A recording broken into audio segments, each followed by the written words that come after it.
Hello, hello. So this word here is going to be about, well, I had just put out a word. Well, I'm going to be putting out a word here. I don't know what order they'll be in, but I just recorded a word about the book of Mark and Jesus' crucifixion and how that could relate to your situation in ways. But when I started that message, I wasn't going to talk about that per se. I was going to talk about more along the lines of like the kingdom spouse journey, because the Lord had given me a couple different messages.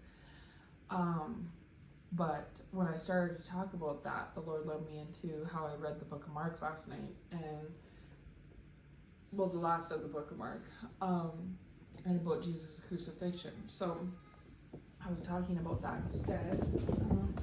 Shut my door. But the other message that the Lord wanted me to talk about was about the kingdom spouse journey as kind of like an update, right? And like I said in past words, it's weird because I don't really talk that often about the kingdom spouse journey. I do a little bit, but the Lord has been giving me a lot more in regards to that topic in the last like 2-3 weeks here. So I started out the last message in saying that the Lord has been moving, and the Lord has been moving in very different strategic ways, right? So like I was saying to the Lord, because last week I had put out like kind of like a little mini series without realizing it, because he wanted me to put a word out. And the other thing too is I don't like, rehearse my words or prepare. I just literally press record and start talking. So that's why sometimes you might hear a lot of ums or background noise, or I pause and have to take a moment to get my words together and things like that, is because I don't edit, I don't prepare, I don't write notes, none of that stuff. I have wrote notes before when the Lord has led me to do so, but that's very rare. Most times that he just gets me to press record and start talking, and he speaks through me, right? So as I'm talking, I'm trying to listen at the same time. But yeah, so I had asked the Lord, I said, okay, well, I know last week you were leading me down a certain trail, and then my last message that I put out, it was titled Because You Loved Me. The Lord had given me that song by Celine Dion, and it's a really beautiful love song. And I know that the Lord was clear in that message of saying that this is how some kingdom spouses are feeling currently, but that it's also how some kingdom spouses will be feeling in the future, right? And I started out my last word that I had recorded speaking on this topic, but then the Lord had trailed me off over to the book of Mark and talking about Jesus' crucifixion and resurrection, and how that could, emulate some things in your life as well, right? And so at first I was like, what? Okay, but now I see is that the Lord is saying is that like with your spouse, there's depending on your relationship, because not all two spouses have the same journey, the same paths, right? So what looks like this for this couple might look different for this couple, might look different for this couple. And each of you individually are on different, wavelengths, if that makes sense. So therefore, not every message can pertain to every single situation, right? Because it's unique. So the Lord is saying that my kingdom spouse messages I put out might only resonate with a certain group of people. They might not resonate with every single person and every single spouse and every single couple dynamic. And that also that this message here is no exception. So the prior messages, the Because You Love Me message and this message here, they all go out to certain individuals in certain situations, right? So they may not resonate for every person, and that's okay. They don't need to. So anyways, so I had been putting out messages about the kingdom spouse journey in a certain direction last week, and then the Lord had given me that song randomly, and even I myself questioned him in a way. I was like, are you sure? Like, because the way that the kingdom spouse journey has been unfolding has been, if anything, going down, a more, I don't know what the word would be, just like a different path, a more worldly path than spiritual higher level path, if that makes sense, right? At least if this resonates with you. So when the Lord gave me that word, or that song for that word, I had asked him about it, and I had said, like, or are you sure this song? Like, because like I said in that word, sometimes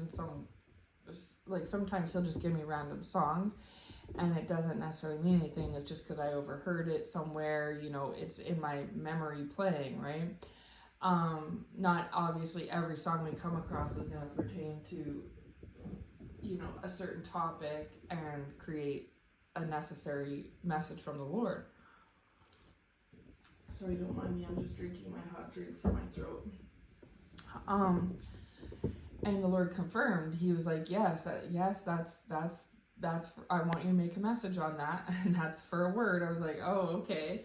And so it was kind of left field from where I had been prior, right? And so because of that, I had asked the Lord, like, why did you have a zig and then zag? Like, and the Lord confirmed again. He said then, and he's saying now, that he's reiterating that message is for those in the future, right?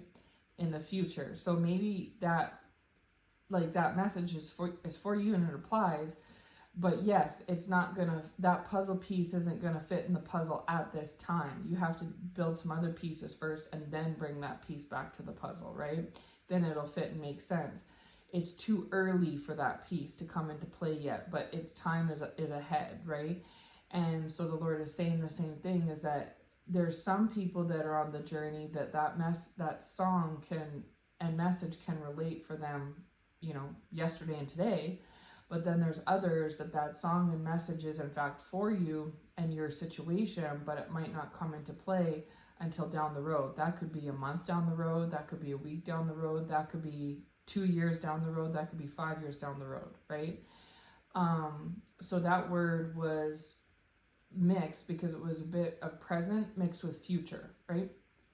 So the Lord wanted me to clarify on that, and he also clarified that to me.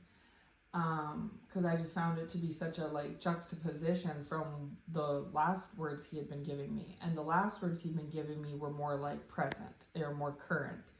But that one in particular had a little bit of a futuristic message to it. So that made sense. And then, like I said, then last night I said in my last recorded word about Jesus' crucifixion, the Lord led me to the last page of the book of Mark, which was talking about Jesus' crucifixion, resurrection. And so I read that last night, and it felt random because I had been in Proverbs, and then he had just led me there randomly, and but then he'd spoken to me, and I put that in the last word I recorded. You could check it. I was talking about Jesus' crucifixion. Then he was talking to me about my situations and the things that I've been going through personally for the last couple of years now, that pertain to the very same kind of situation that Jesus was in, right? And again, I talk more about it in that word about what I mean. And I even mentioned that word, that these words tie together, and they do, right? They kind of follow suit with each other, even if they seem like they're here and there and here and there, they all kind of go together in their own way. So if one applies to you and resonates, then I'm sure another one will too. So in the book of Mark, the last 2 pages I read, it talks about how Judas betrayed Jesus, and about how Peter disowned and denied Jesus, right? And then how Pilate had the opportunity to spare Jesus and didn't. And so kind of just talking about all these roles and dynamics that people played in Jesus' crucifixion and how it led up to it, right? So the Lord is saying that message, and that I already recorded, that message about that, and this message, and Jesus' crucifixion, and your personal situation, and your kingdom spouse journey, these all play into each other. They fold into each other. They're making up. I talk so many times about puzzle pieces, where different pieces are required to make up the big picture, right? Judas was a puzzle piece. Peter was a puzzle piece. Pilate was a puzzle piece making up the picture of Jesus' crucifixion, resurrection. It required that piece for this piece to click, for that piece to click, etc., right? Well, in your situation and on your kingdom spouse journey, and again, only if this applies to you, resonates with you, your spouse denying you, that's a piece that's required. Your spouse betraying you, that's a piece that's required. Your spouse having the ability to spare you or save you, so to speak, and them not, that piece is required. The family members that constantly have been going against you and continue to go against you, that piece is required. Friends betraying you, backstabbing you, turning their back on you, that piece is required. And like I said in that word, they used physical tools. They were flogging him and beating him, and we hear about the whips and the crown of thorns and the rice vinegar on the sponge, and there's so much physical adaptations of the things that were done against Jesus. Now, you, in your situation, in your life, your walk with the Lord and with your spouse, you obviously aren't necessarily getting hit with a whip or, having a crown of thorns put on your head, etc. But the Lord was highlighting to me when he had me in that book reading yesterday, is that the people were using the tools, quote unquote tools, that were available at the time, right? So they were picking up a rock and throwing it at him. They were spitting at him. They were, hitting him with a stick, whatever. It was whatever was available it was very physical in the physical moment. But whereas with yourself, yeah, these people maybe aren't physically doing things to you, but they're picking up spiritual ways of trying to go against you, all and of the same. So they were, lying about you, spreading rumors about you, trying to backstab you, trying to smile in your face and go and talk about you and do dirty things behind your back. There was a lot of mental and emotional and spiritual and verbal assaults, right? No different than how Jesus went through a lot of physical assault. And of course, as we know, Jesus too had verbal assault going on and, emotional assaults too. I'm just saying that's what the Lord was showing me, was that Jesus went through a various degree of assaults, and you have also went through different assaults as well, right? And again, I mentioned that word about Jesus' crucifixion, that it's what's required of you as being a man or woman of the Lord, right? A man or woman chasing after God's own heart, and that Jesus is in your heart. And if you want to be more like Jesus, then you're going to be more like Jesus, and you're going to have to go through assaults like how he went through, right? And even though he didn't want to, he asked the Lord to take it away from him. It still happened, and he knew it was going to happen regardless. He could pray all he wants, do all he wants. Prophecy had to be fulfilled, right? And it's the same thing with you, is that you pray as well, you fast as well, you worship as well, but these things still occur, and it's because the Lord still loved Jesus, and the Lord still loves you, but these things have to happen. They have to come to pass. And like I say in that password, if Jesus wasn't exempt, then why would you be, right? Jesus was God's son, and he had to follow through. So of course, you also, as being looked at as God's son or daughter, you have to follow through too. It is what it is. But the good news is that after the fact, Jesus was the good news, and he told his disciples to preach the good news, And so that's the whole thing of it, is it's funny, in the Bible, like I mentioned that word, the one page is bad news, you flip the page, and then there's the good news that follows suit, right? And then Jesus literally went to his disciples after he was risen and resurrected and said, now go and preach, I'll be with you, go preach the good news. And we talk about that in our speech today. We say, do you want the bad news first or the good news first, right? And most people say they want the bad news first and then the good news. Why is that? Because the good news softens the blow of the bad news. And that's not crazy to say that. Even in the Bible, we get the bad news, then we get the good news, right? And so even God moves that way. So you may be going through the bad news at this time. There may be bad news being said about you. There's bad news that you're having to deal with or entertain. But in the long run, there's going to be good news that follows after that. Just like in the story of Saul and David, and the story of, any of the characters in the Bible.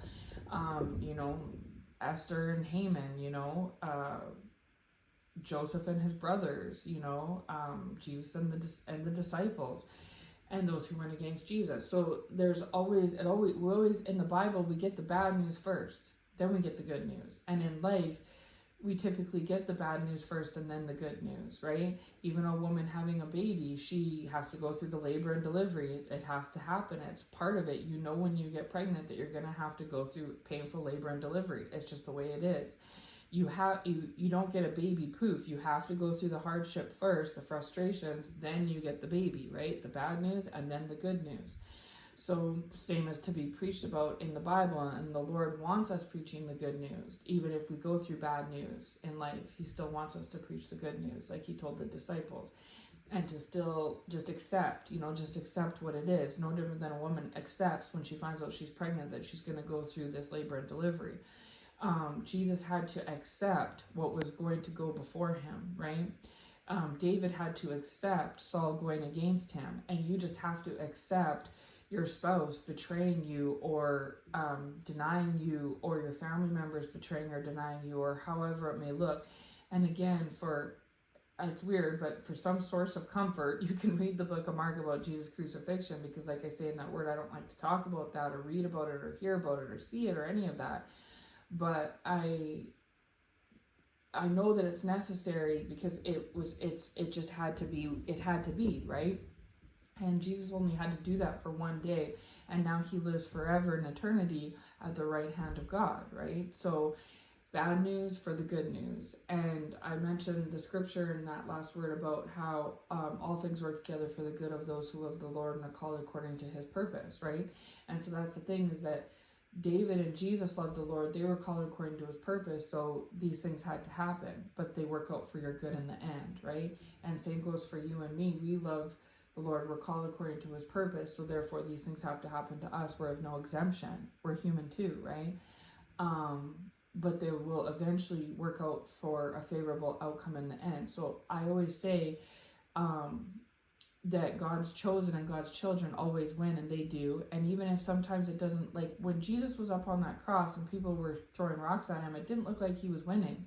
But we learned 3 days later he did, right? When they went and saw the tomb was empty, he won.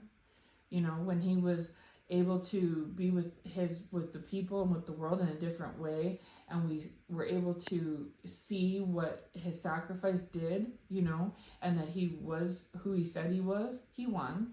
How did he not, And so that's the thing. You will always come out on the other side better, right? And so going back to the kingdom spouse part, is that the same thing goes like that. Everything I'm saying translates into that song as well, is because so the Lord was saying, so this is one part, and then another part is the messages that are showing, the hardship and the frustrations and things like that, which that's par for the course, right? But then there's that beautiful song that came to be. And so even though it seems like it doesn't make sense, just like with what Jesus went through on the one day and then what happened to him 3 days later, it didn't make sense. Your situation, it may not make sense, but it's going to be that very same thing, right? And David's situation had to happen to show the glory of the Lord, right? And so did Esther's, and so did Joseph's, and so did Jesus's story, right? These stories had to happen to mere humans because it had to show the glory of the Father. And the outcome in the end of all these bad news situations was the glory of the Lord was shown, right? And that was the whole intent and purpose. So, like I say, God is very strategic. He knows what he's doing. And so the Lord used Judas to Jesus's betterment, and Peter's denial to Jesus's betterment, and Pilate's refusal to Jesus's betterment. The Lord used Saul's evil spirit to David's betterment. You know what I mean? And I could go on and on. The Lord will use things that look to yourself and to others, because you're mere mortals, that they're not for your betterment. Like that the Lord isn't on your side or whatnot, but the Lord is confirming and reiterating that yes, he in fact is. He moves in mysterious ways. So sometimes the things that don't look like they're for the best outcome of that person, in actuality really truly are. And I don't know why the Lord has to necessarily use hardship and pain and frustrations and all that to make good news come about. Just like, why does a woman have to go through a full day of labor and painful delivery to have a baby? But it is what it is. You just have to accept that, right? It's par for the course. I don't know why Jesus had to go through all the extras and all of the assaults that he had to go through to become resurrected. God would have been able to resurrect him with no problems. But Jesus had to accept it, and we do too, that's what had to happen to Jesus, right? It is what it is. And just like with you, yeah, you might ask the Lord, well, why do I have to go through this? It's not necessary, and you're right, it's not. But it is what it is. The Lord's ways are higher than ours. We cannot concern ourselves with that. We just have to accept it. We have to accept what happens to others to get to the good news. We have to accept our bad news to get to the good news. We have to accept the bad news that Jesus went through to get to his good news. You know, the people in the Bible, we have to accept bad news to get to good news. The woman that's having the baby feels like she's in bad news at the time, but then the good news comes the next day, right? And there's that, the Lord's highlighting that other verse, mourning may endure for the night, but joy comes in the morning, right? And so that kind of coincides as well, where it literally means like one day you have to go through this, but then, the next day things can be different, right? And so that coincides with the messages of the Kingdom Spouse journey that I put out, showing a certain like hard path that the road is going, but then boom, all of a sudden the Lord gives me this beautiful song message and says, yeah, that's the one. And it was literally like the next day, And so even I was saying, well, okay, but this song I understand and I agree and I believe and all that, but this song doesn't coincide with this. And the Lord is saying that's because it's not there yet, right? A week before Jesus' crucifixion and subsequent resurrection, they weren't there yet. It was up and coming still, right? The song for you is up and coming. Now, maybe some people are on their walking journey with their spouse that maybe that song pertains and applies to you today. And if so, amazing. That's awesome. But for others of you, that song, that good news, that beautiful song, that good news, so to speak, that baby after the delivery, that resurrection for Jesus, being made king for David, these things will come after the bad news, right? And, again, just accepting it. So accept where you are on your Kingdom Spouse journey. Accept where your spouse is. You don't have to like it. You can pray to God to change it. Jesus did that. Jesus didn't like it. He prayed to God to change it. So did David. David lamented all the time. So by all means, pray to the Lord about it. Tell him that you don't like it. Ask him to change things. He probably won't, because prophecy has to be fulfilled. I mean, he didn't change it for Jesus, right? But he still wants you to speak to him about it, right? So I just wanted to highlight that a little bit, is that if you're experiencing people denying you, that's par for the course, even if it's your spouse. If you're experiencing people betraying you or selling you out, that happened to Jesus. That's par for the course, right? Everybody in the Bible went through some sort of bad news before they got to their good news, and maybe that's your bad news. It doesn't mean that spouse, like that the Lord's plan isn't going to be fulfilled, right? And Jesus was crucified, but he didn't resurrect that night or that day. It was 3 days, and the tomb was empty. It's highlighting and meaning that sometimes things take time. There's a delay in between the bad news and the good news, And so just because the good news seems delayed or it hasn't came to pass yet doesn't mean it's not going to come to pass. So that song, no matter how things may look for you at this time, that song may apply to your situation, and most likely does. It's just a song that won't play itself out until down the road when it's time for the good news. But the Lord confirmed to me then and reiterated to me now that it doesn't bother him how your situation looks to you or to your spouse or to onlookers, like the onlookers that were making up the crowd at Jesus' crucifixion. God knows what he's doing, and he is completely unbothered by other people's perceptions, other people's actions, other people's ways, Just because that crowd of people was spitting on Jesus and chiming in and joining in and throwing rocks and doing this and that, it didn't change that God was going to resurrect him in 3 days, you know? Like, it didn't matter if there was one person doing it or 1,400 people doing it. God was still going to do what he needed to do, you know? And prophecy was going to be fulfilled. And that's the same with your situation. It doesn't matter to God if there's a lot of people going against you or that are on your side, that are for you, or not on your side. It's irrelevant to him. It could be one person, it could be 25. He's still going to fulfill the bad news and the good news. He's still going to fulfill the prophecy and the destiny for your life. And same for your spouse. Same exact thing for your spouse. If your spouse has everyone for them or against them, or one person after them, or 20, the Lord is still going to fulfill what needs to be done. He did for Esther. He did for Haman. The prophecy for Haman was fulfilled. So was Esther's, right?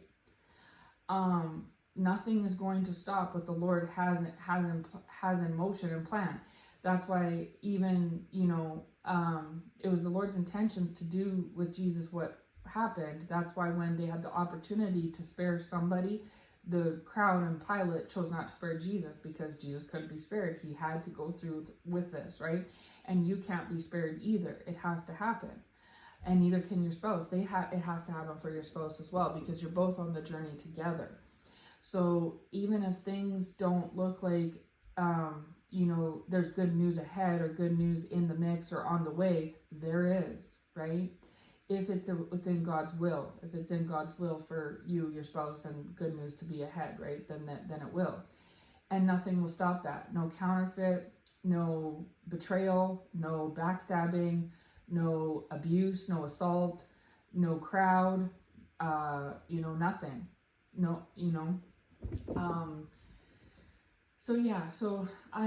This message and the message about Jesus' crucifixion, this one, they're both fairly deep and a little bit hard for me to kind of explain, honestly, but to me, they make a lot of sense. And I hope that the Lord brings the ones that need the messages to them so that they can get the good news. Because thank you, Lord, because that's what this, the message about Jesus' crucifixion, this one, while they may sound like they're not good news, they actually are good news.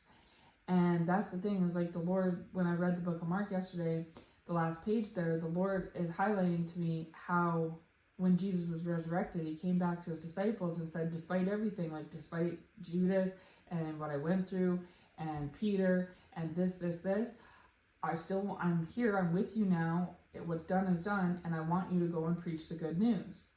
And so that's the thing, is like, despite what I've gone through or I do go through, I'm still here to preach the good news. And that's what I'm doing on this message. And the Lord encourages you as well, that despite what you're going through, to also go ahead and preach the good news as well, right? To those around you as well. Accept what the Lord is doing in your life, whether it looks like bad news or good news. And accept what the Lord is doing in your spouse's life, whether it looks like good news or bad news.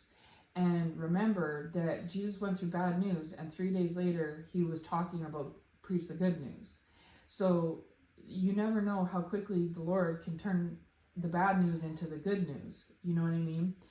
And just know that, like I bring up the good example about a woman giving birth, and for any man that's seen a woman give birth, they know what I'm talking about, and any woman that has given birth, they know what I'm talking about. It definitely seems like some bad news at the time, but then the good news follows shortly after, right? The woman isn't in labor for 2 months. It happens, and then the good news follows shortly after. So that's what the Lord is saying. And then even that scripture, morning may endure for the night, but joy comes in the morning. It doesn't say morning may endure for 2 months and then joy comes sometime later. It says morning may endure for the night, but joy comes in the morning. And the book of Mark, it's of no coincidence that on the one page it talks about Jesus' betrayal, Peter denying him and his crucifixion. You flip the page and then it's talking about his resurrection and that he's risen with the Lord, right? So that's the thing. You literally just have to turn the page, and then there's the good news, So even if, I hope this brings somebody some comfort and some confirmation, some revelation, that despite how things may look, in regards to your spouse, you yourself, your spouse, your situation, your journey, your path, etc., that you literally just have to turn the page. You just have to wait one more day, or wait a short amount of time, and they're following suit is the good news. And so that beautiful song, Because You Love Me by Celine Dion, that song may play in your situation now, or it may be coming to pass down the road. And don't think that just because it looks like this now today, or you're going through this, or your spouse is going through this, that message and that song can't come to pass in your life, because it surely can. And the Lord reiterated to me then, and he's reiterating to me now, that he makes no mistakes. That song pertains to what it said. Because Jesus loved you, like the song talks about, it's a beautiful love song, but you have dedicated that song to Jesus. And because you have dedicated your life, your heart, your soul, your path to Jesus, Jesus has dedicated your spouse's heart and soul and path to you. So that's a song from you to Jesus, and a song from your spouse to you. And the Lord stands on what he said, period. Just like, Jesus knew he was the Son of God, and he told people, and they didn't believe him. They didn't see it for what it was. But after the fact, they saw it. Well, that's your spouse, and, they probably know it too. And there's people that are laughing at your situation like they did with Jesus, like as if it just cannot possibly be true. But we know who had the last laugh, right? And we know who was proven to be the truth in the end, right? At the end. And we also know who received the good news and who didn't. So I hope this brings some confirmation to somebody. I hope it finds the right people who the Lord intends it to find. And if the Lord gives me more revelation on this subject, I will be back, so stay tuned for that. And if this is your first time coming across this word, maybe just listen to some of the previous messages, because like I said, whether they seem like it or not, with a puzzle, so different pieces come together at different times to create the picture, right? And it just depends on which one you come across first. And that's the same with these messages, is that whether they seem like it or not, they all tie together to make one big picture. And it just depends on what one you come across first. So if you were to listen to them on sequence, then they would all fall into each other. So anyways, I hope this finds you well. I hope it blesses you. Take care, and God bless.